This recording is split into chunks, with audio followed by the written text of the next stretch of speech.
दोस्तों, बिहार बीपीएससी शिक्षक भर्ती 2023 में हम लोग इस वीडियो के अंदर भारतीय राष्ट्रीय आंदोलन के वैसे प्रश्नों को पढ़ने वाले हैं जो प्रीवियस ईयर के बीपीएससी के एग्जाम में पूछे गए सवाल है। और ये वीडियो सभी शिक्षक अभ्यर्थियों के लिए महत्वपूर्ण होने वाला है, क्योंकि भारतीय राष्ट्रीय आंदोलन सभी के सिलेबस के अंदर रखा गया है। चाहे आप प्राथमिक शिक्षक के अभ्यर्थी हों, चाहे आप उच्च माध्यमिक शिक्षक के अभ्यर्थी हों, आपके लिए महत्वपूर्ण होने वाला है, क्योंकि भारतीय राष्ट्रीय आंदोलन सभी शिक्षक अभ्यर्थियों के सिलेबस के अंदर रखा गया है। तो ज्यादा समय हम लोग दोस्तों नहीं ले रहे हैं और इस वीडियो को शुरू करते हैं। दोस्तों, इस वीडियो को शुरू करने के पहले आप हमारे यूट्यूब चैनल को नहीं सब्सक्राइब किया तो निश्चित रूप से आप सब्सक्राइब कर लीजिए, और इस तरह का रेगुलर वीडियो पाने के लिए आप हमारे बेल आइकन को भी क्लिक कर दीजिए, ताकि इस तरह का वीडियो अगर लेकर आए तो सबसे पहले नोटिफिकेशन आपके तक पहुंच सके। तो इस वीडियो को शुरू करते अंत तक जरूर बने रहिएगा। सवाल है दोस्तों, भारत सेवक समाज की स्थापना किसने की थी? भारत सेवक समाज की स्थापना किया था गोपाल कृष्ण गोखले ने। Gopal Krishna Gokhale option number C में है, तो option number C is the correct answer हो जाएगा। भारत सेवक समाज की स्थापना गोपाल कृष्ण गोखले ने किया था, और ये भी ध्यान रखिएगा 1905 ईस्वी में किया था। गोपाल कृष्ण गोखले ने भारत सेवक समाज की स्थापना 1905 में किया था, और इसका जो उद्देश्य था नौजवान के सार्वजनिक जीवन की और उनके लिए राष्ट्रवाद की प्रेरणा से प्रेरणा डालना। तो यानी कि यहाँ के युवाओं को, इनके यहाँ के नवयुवकों को राष्ट्रवाद के बारे में जगाना, इसका मुख्य उद्देश्य था भारत सेवक समाज का। भारत सेवक समाज की स्थापना 1905 में किया गया था।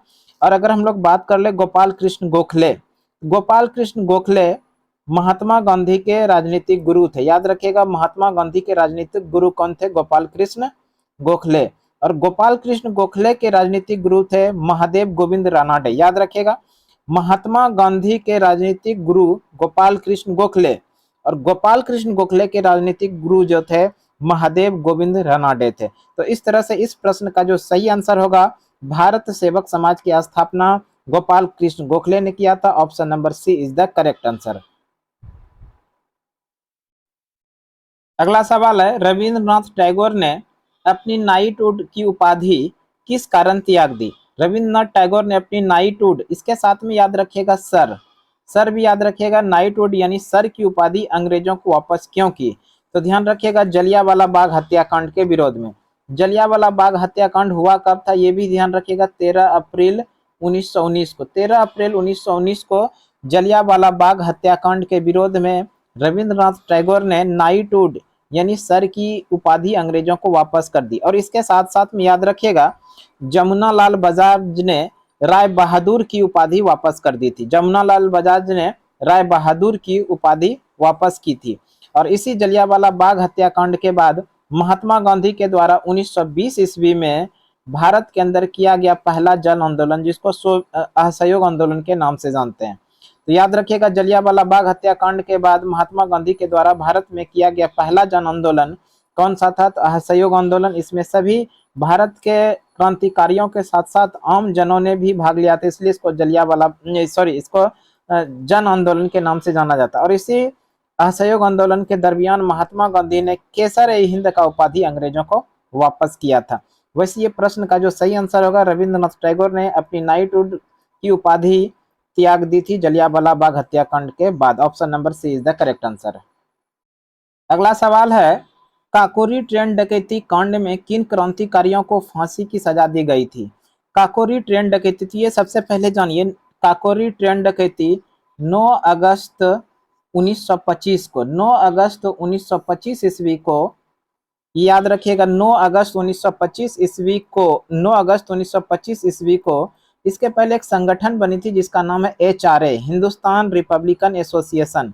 इस हिंदुस्तान रिपब्लिकन एसोसिएशन की स्थापना सचिंद्र सन्याल के द्वारा 1924 ईस्वी में किया था। और इसी में जो सदस्य थे राम प्रसाद बिस्मिल, अशफाउल्ला खान, इन सभी सहयोगियों ने मिलकर, इनके और मित्रों ने मिलकर ये ट्रेन जो खुली थी, ध्यान रखिएगा, काकोरी ट्रेन डकैती लखनऊ से सहारनपुर की तरफ ट्रेन जा रही थी, और काकोरी रेलवे स्टेशन के पास ट्रेन को रोककर इसमें जितने भी सरकारी हथियार थे उन सभी हथियारों को लूट लिया गया था, जिसे इतिहास में काकोरी ट्रेन डकैती के नाम से जाना जाता है। और ये काकोरी ट्रेन डकैती हुआ था 9 अगस्त 1925 ईस्वी को, 9 अगस्त 1925 ईस्वी को ये घटना घटित हुई थी, इसलिए इसको 9 अगस्त 1925 ईस्वी को काकोरी ट्रेन डकैती के नाम से इतिहास में जाना गया है। तो इस तरह से याद रख सकते हैं, काकोरी ट्रेन डकैती कांड में किन क्रांतिकारियों को फांसी दी गई थी? तो इसमें थे ये राम प्रसाद बिस्मिल और अशफाक उल्ला खां। तो ऑप्शन नंबर ए सही हो जाएगा। राम प्रसाद बिस्मिल और अशफाक उल्ला खां को काकोरी ट्रेन डकैती के दरमियान बाद में इनको फांसी की सजा दी गई थी। और ये सभी किस संस्था के सदस्य थे? तो ध्यान रखिएगा, हिंदुस्तान रिपब्लिकन एसोसिएशन के सदस्य थे। इसके अलावे इनके साथ में जो शामिल थे, राम प्रसाद बिस्मिल के अलावे चंद्रशेखर आजाद थे, राजेंद्र लाहिड़ी थे, सचिंद्र सन्याल थे और इसके अन्य सदस्य भी थे। अगर हम लोग बात करें राम प्रसाद बिस्मिल, तो राम प्रसाद बिस्मिल ने ही एक बहुत अच्छा कविता कहा है, सरफरोशी की तमन्ना अब हमारे दिल में है। ये बात भी किसने कहा था? राम प्रसाद बिस्मिल ने कहा था। अगला सवाल है, व्यक्तिगत सत्याग्रह आंदोलन के प्रथम सत्याग्रही कौन थे? तो सबसे पहले जाने कि व्यक्तिगत सत्याग्रह, ये 1940 ईस्वी में 17 अक्टूबर 1940 ईस्वी को महाराष्ट्र के पवनार आश्रम से महात्मा गांधी ने शुरू किया था। कहां से? महाराष्ट्र के पवनार आश्रम। और शुरू क्यों किया था ये भी जान लीजिए कि 8 अगस्त 1940 ईस्वी को 8 अगस्त 1940 ईस्वी को लॉर्ड लिनलिथगो के द्वारा एक प्रस्ताव लेकर आया था, जिसको कि हम लोग अगस्त प्रस्ताव कहते हैं। इसी अगस्त प्रस्ताव को भारत के लोगों ने स्वीकार नहीं किया। इसलिए स्वीकार नहीं किया क्योंकि इसमें अगस्त प्रस्ताव में कहा गया था भारत को अर्ध सरकारी बनाया जाए, इसलिए इसको स्वीकार नहीं किया था। यानी कि इसमें जो कहा गया था, भारत को अगस्त प्रस्ताव की बात कर रहे थे हम लोग दोस्तों। अगस्त प्रस्ताव में को भारत के लोगों ने इसलिए स्वीकार नहीं किया क्योंकि अंग्रेज सरकार के द्वारा भारत को अधिराज्य का दर्जा देने की बात कही जा रही थी इसी अगस्त प्रस्ताव में। इसीलिए इस अगस्त प्रस्ताव को स्वीकार नहीं किया गया। और इसी अगस्त प्रस्ताव के विरोध में महात्मा गांधी ने 17 अक्टूबर 1940 ईस्वी को महाराष्ट्र के पवनार आश्रम से व्यक्तिगत सत्याग्रह की शुरुआत किया। और इस व्यक्तिगत सत्याग्रह की शुरुआत करने के बाद पहले जो सत्याग्रही बने वे सरोजिनी नायडू बने। ध्यान रखिएगा, पहले सत्याग्रही कौन थे? सरोजिनी नायडू। और दूसरे सत्याग्रही की बात करें तो जे.एल. नेहरू, इसको भी याद रखिएगा, जे.एल. नेहरू दूसरे सत्याग्रही थे और पहले सत्याग्रही कौन थे? सरोजिनी नायडू। आपसे जो सवाल पूछा गया है, व्यक्तिगत सत्याग्रह आंदोलन के समय प्रथम सत्याग्रही कौन थे? सरोजिनी नायडू सही आंसर हो जाएगा। अगला सवाल है, भारतीय राष्ट्रीय कांग्रेस की प्रथम महिला भारतीय अध्यक्ष कौन था? बेहद इंपॉर्टेंट सवाल है दोस्तों। भारतीय राष्ट्रीय कांग्रेस की प्रथम महिला भारतीय अध्यक्ष पूछा गया है। तो भारतीय अध्यक्ष की बात करें तो सरोजिनी नायडू भारतीय राष्ट्रीय कांग्रेस की प्रथम महिला भारतीय अध्यक्ष थी। सरोजिनी नायडू ने 1925 ईस्वी के कानपुर अधिवेशन की अध्यक्षता की थी। ध्यान रखिएगा, भारतीय राष्ट्रीय कांग्रेस की प्रथम भारतीय महिला अध्यक्ष सरोजिनी नायडू, 1925 के कानपुर अधिवेशन की अध्यक्षता। अगर आपसे सवाल में पूछा जाता भारतीय राष्ट्रीय कांग्रेस की प्रथम महिला अध्यक्ष, ये भारतीय नहीं रहा था, तब इसका आंसर होता एनी बेसेंट। एनी बेसेंट ने 1917 ईस्वी में कलकत्ता अधिवेशन की अध्यक्षता की थी। याद रखिएगा, भारतीय राष्ट्रीय कांग्रेस की प्रथम महिला अध्यक्ष एनी बेसेंट ने 1917 ईस्वी के कोलकाता अधिवेशन की अध्यक्षता की थी। वैसे जो सवाल पूछा गया भारतीय राष्ट्रीय कांग्रेस की प्रथम महिला भारतीय अध्यक्ष, तो भारतीय अध्यक्ष सरोजिनी नायडू सही आंसर हो जाएगा, जो ऑप्शन नंबर सी के अंदर है। अगला सवाल है, लंदन में इंडिया हाउस के संस्थापक कौन थे? लंदन में इंडिया हाउस के जो संस्थापक थे वो श्याम जी कृष्ण वर्मा। याद रखिएगा, श्याम जी कृष्ण वर्मा लंदन में इंडिया हाउस के संस्थापक थे। अगर हम लोग बात करें ये लंदन के जो इंडिया हाउस है, इसके बारे में अगर हम लोग बात करें, लंदन के इंडिया हाउस को कहा जाता है क्रांतिकारियों का अड्डा। तो सवाल पूछा जाता है कि क्रांतिकारियों का अड्डा किसे कहा जाता है? तो इसी इंडिया हाउस को कहा जाता है क्रांतिकारियों का अड्डा। अगर हम लोग बात कर ले श्याम जी कृष्ण वर्मा के द्वारा इंडिया हाउस की स्थापना कब किया गया था? तो 1905 ईस्वी में किया गया था। इंडिया हाउस की स्थापना श्याम जी कृष्ण वर्मा के द्वारा लंदन में। श्याम जी कृष्ण वर्मा पहले ऐसे भारतीय हुए जो ऑक्सफोर्ड विश्वविद्यालय से एमए की डिग्री लिया था। एमए, और एमए के साथ साथ में इन्होंने बार एट लॉ की भी डिग्री लिया था, ये भी याद रखिएगा। बार एट लॉ, बार एट लॉ की और साथ में एमए की डिग्री लेने वाले कहाँ से? ऑक्सफोर्ड विश्वविद्यालय से पहले भारतीय कौन थे? श्याम जी कृष्ण वर्मा। अगला सवाल देखते हैं। अगला सवाल है, इंडिया फॉर इंडियंस किताब किसने लिखी? इंडिया फॉर इंडियंस किताब जो लिखी है वो सी आर दास यानी चितरंजन दास के द्वारा लिखा गया है। इंडिया फॉर इंडियंस किताब की रचना किसने किया? सी आर दास ने। और कब किया है तो ये भी ध्यान रख लीजिए, इसका प्रकाशन हुआ था 1917 ईस्वी में। सी आर दास के बारे में बात करें, यानी चितरंजन दास के बारे में बात करें तो चितरंजन दास को देश बंधु के नाम से भी जाना जाता है। ध्यान रखिएगा, देश बंधु, देश बंधु किसका उपनाम है? तो चितरंजन दास। और साथ में याद रखिएगा, चितरंजन दास चितरंजन दास ने कांग्रेस की सदस्यता कब लिया था, यह भी ध्यान रख लीजिएगा। तो 1906 ईस्वी में चितरंजन दास ने कांग्रेस की सदस्यता लिया था।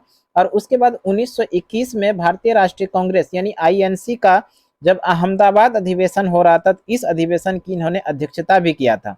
1921 के अहमदाबाद अधिवेशन की अध्यक्षता कांग्रेस का किसने किया था?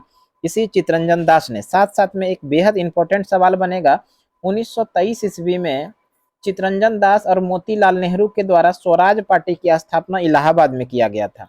बेहद इंपॉर्टेंट सवाल होगा, 1923 ईस्वी में मोतीलाल नेहरू और चितरंजन दास के द्वारा इलाहाबाद में स्वराज पार्टी की स्थापना किया गया था। और इस स्वराज पार्टी के जो अध्यक्ष बनाए गए थे, चितरंजन दास ही अध्यक्ष थे। वैसे ये जो सवाल है, इंडिया फॉर इंडियंस किताब किसने लिखी? तो सी आर दास ने लिखी है, यानी चितरंजन दास ने। ऑप्शन नंबर ए सही हो जाएगा। अगला सवाल देखते हैं। अगला सवाल है, स्वराज मेरा जन्म सिद्ध अधिकार है और इसे लेकर ही रहूंगा, यह किसने कहा था? स्वराज मेरा जन्म सिद्ध अधिकार है और इसे हम लेकर ही रहेंगे, इस कहा था बाल गंगाधर तिलक ने। बाल Gangadhar Tilak option number C में है, तो ऑप्शन नंबर सी सही हो जाएगा। और ये भी याद रखिएगा, भारतीय राष्ट्रीय कांग्रेस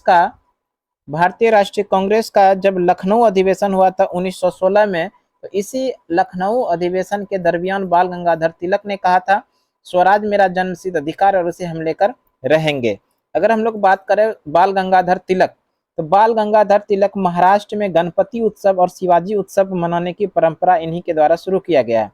याद रखिएगा, बाल गंगाधर तिलक के द्वारा ही महाराष्ट्र में गणपति उत्सव और शिवाजी उत्सव की मनाने की परंपरा शुरुआत किया था। वैसे ये जो फिलहाल सवाल पूछा गया था, स्वराज मेरा जन्म सिद्ध अधिकार है और इसे हम लेकर रहेंगे, ये कहा था बाल गंगाधर तिलक ने भारतीय राष्ट्रीय कांग्रेस के 1916 अधिवेशन के समय में। और ये भी ध्यान रख लीजिएगा, भारतीय राष्ट्रीय कांग्रेस का 1916 का अधिवेशन हुआ था लखनऊ में। और इस लखनऊ अधिवेशन में दो महत्वपूर्ण काम हुए थे। पहला काम हुआ था, भारतीय राष्ट्रीय कांग्रेस जो दो दल में विभाजित हुआ था 1907 में, वो दोनों दल मिला था लखनऊ अधिवेशन में।